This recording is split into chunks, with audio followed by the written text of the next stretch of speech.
এই যে এটা হবিগঞ্জের মানুষ চেনেই না, এটার আমরা ঢাকার মানুষ বলে খিরি, আর অনেকে বলে ওলান, গরু যেটা দুধ দেয় আর কি। এটা দিয়ে আজকে একটা স্পেশাল রেসিপি হবে। এটা আমার আব্বুর খুব প্রিয় জিনিস ছিল, নিজের হাতে রান্না করতে। আজকে আমি নিজের হাতে রান্না করবো ইনশাল্লাহ, দেখা যাক। এটা দেখে মানুষে হাসে, খাওয়ার পরে দেখুন।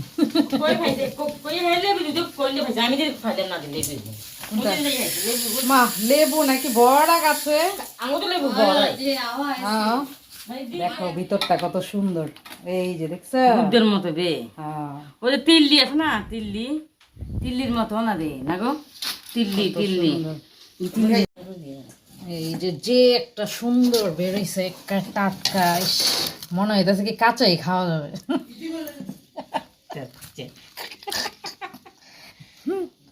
সেই স্বাদ।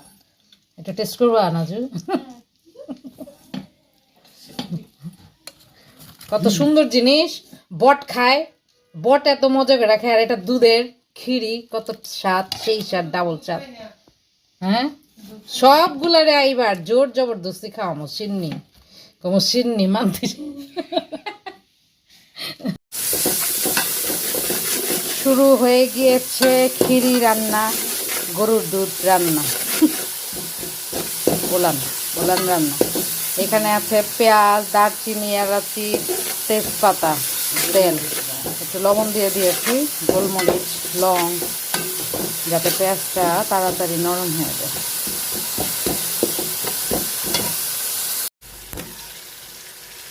এখন দিয়ে দিয়েছি আদা রসুন।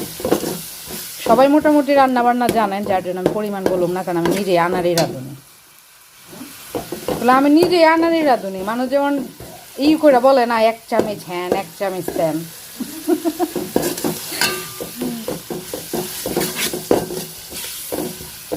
মশলাপাতি দিয়ে ভালো করে কষিয়ে নিয়েছি। এখানে মশলা আদা রসুন পেস্ট, একটু কি বলে পেঁয়াজ পেস্ট দিয়েছি, কাঁচামরিচ, হলুদ গুঁড়া, মরিচ গুঁড়া, ধইনা গুঁড়া, জিরা গুঁড়া, আর গরম মশলা, স্পেশাল গরম মশলা গুঁড়া, সব দিয়ে ভালো করে কষাইছি। এখন এই যে আমার ফেভারেট খিরি, মানে গরুর দুধ ছাড়বো আস্তে আস্তে। এই যে কমিয়ে এটা এখন বসিয়ে দিয়েছি, এখন এটা একটু কষানো হবে ভালো করে।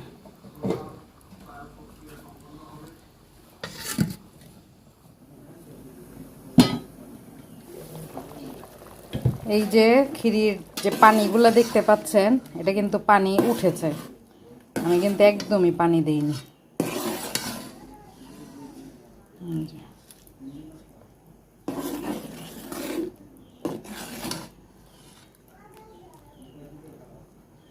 সুন্দর একটা স্মেল বের হয়েছে, সেই স্বাদ হবে।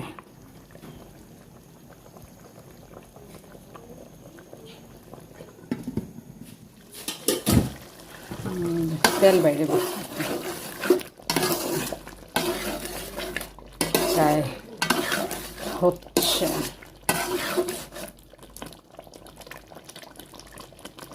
বোঝা যায় এটা খিরি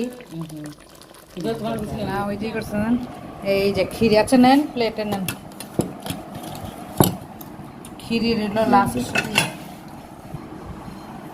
বাবা বাবা, এটা বোঝা যায় কিছু মাংসের মতোই লাগে এবারে কিছু না, দিবে আম্মা, আম্মারে কিছু উঠে দিতে হবে।